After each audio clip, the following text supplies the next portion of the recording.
So, when I was a child, I was pretty simple-minded, and I just wanted random things just because I felt so.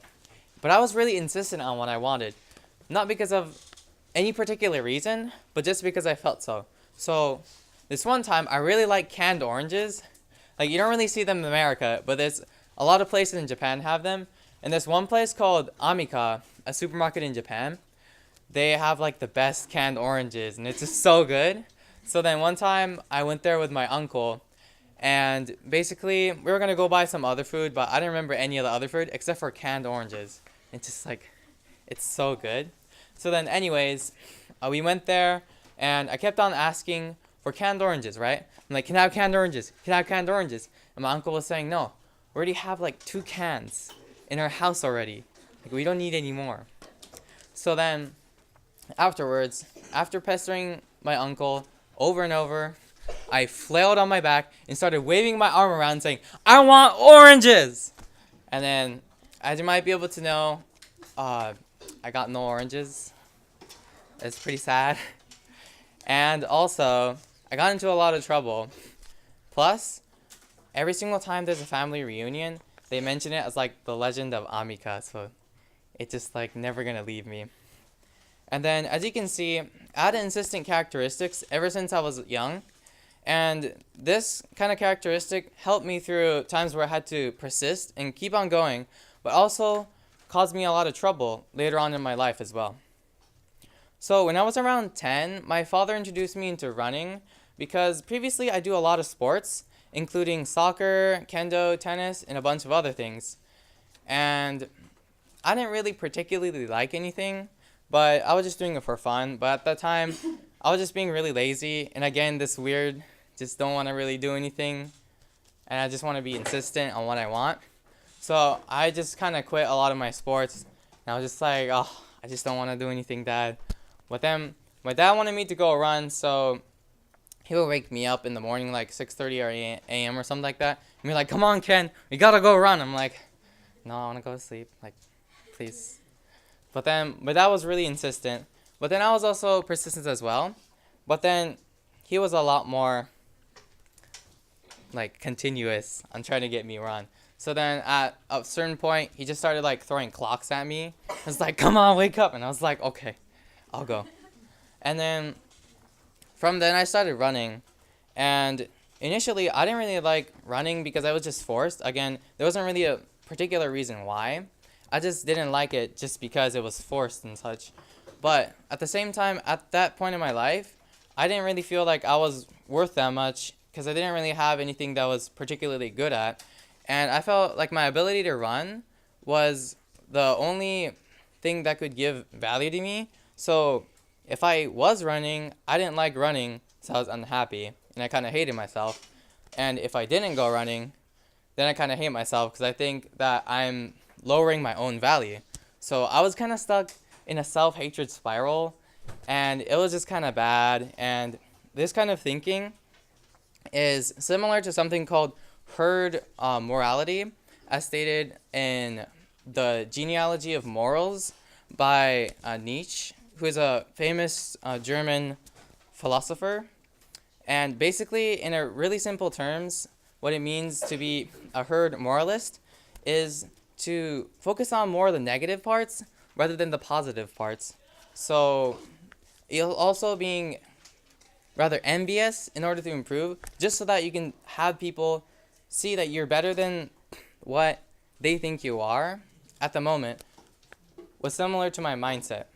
And there wasn't really a positive reason that I was doing the things that I was. I just wanted to work hard just so that people could see me better at the moment. And so as I entered high school, I still had the similar kind of mindset, but I didn't really know anyone here at all.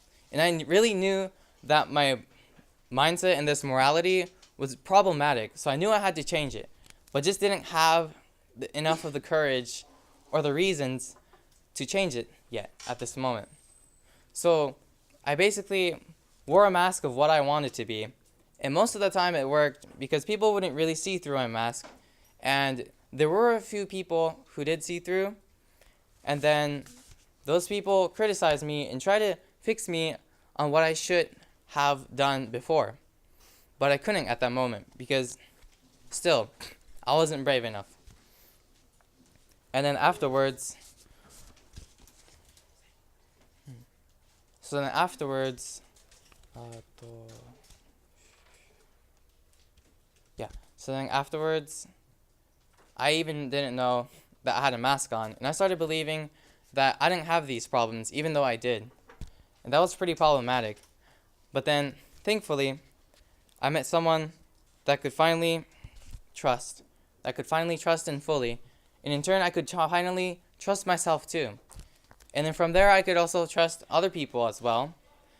And then, by having this trust within myself, I was able to finally critically look at myself, but not in the self-depreciating way as before, but on a constructive and actually productive way. So I could see myself in the eye and tell myself that I needed to improve these things. But at that point, I still didn't have enough of the reasons and the push to change myself into a better person at that point. So then that trust, for me, allowed me to feel more safe within myself and within other people as well. And then it was very, very different from before, and everything was just much more safe, so I could explore myself a lot more internally, so I could grow much more, and it was really, really great. So then initially, I was very humbled and very appreciative of the person, but then I didn't want to show my emotions because I knew if I did, the herd morality that I still had before, I was afraid that would leak out as well, along with my emotions of gratitude. So then afterwards, we had a conversation and we decided to be more expressive to each other. And I was able to finally show all the gratitude and the love that I held back. But then at the same time, the one thing that I didn't want to happen had occurred. My herd mindset had also leaked into what I was saying as well, because I hadn't changed fully yet. And the mask was still half on. So I became envious of the person because the person helped me with my trust issues, which I couldn't do with myself. And a lot of times, I would get really annoyed at really small things, which would cause the other person to become hurt because they don't want me to be hurt. And then they would try to stay away from me so they don't hurt me. And then that hurts me more. So it was just like a bad positive feedback loop. And then afterwards, we decided we should both leave each other for a while. And then afterwards, we had a lot of troubles, but then we grew individually. And from my experience, I believe in order to love someone else, first, we have to love ourselves. And in order to accept ourselves, we have to accept others first. Oh, no, other way around. In order to accept others, we need to accept ourselves first. And compassion must be given just for the sake of compassion, not for someone to give compassion back to you, or for a grade, or just to have that connection, or something like that. And a lot of this, I believe, is because we're all born as children. This isn't really something that we can blame on anyone. It just happens. Like, we're all a child, and then we grow into the adult.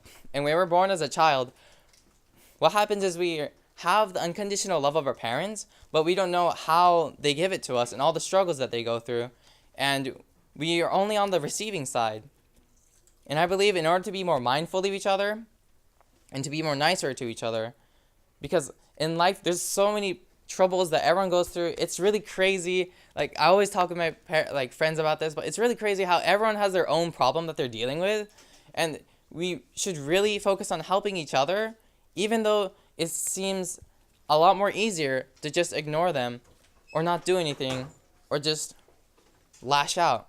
But we really need to help out each other because we only have so much of us for each other. And we already have our own troubles. So we don't want to destroy each other. We want to help each other more.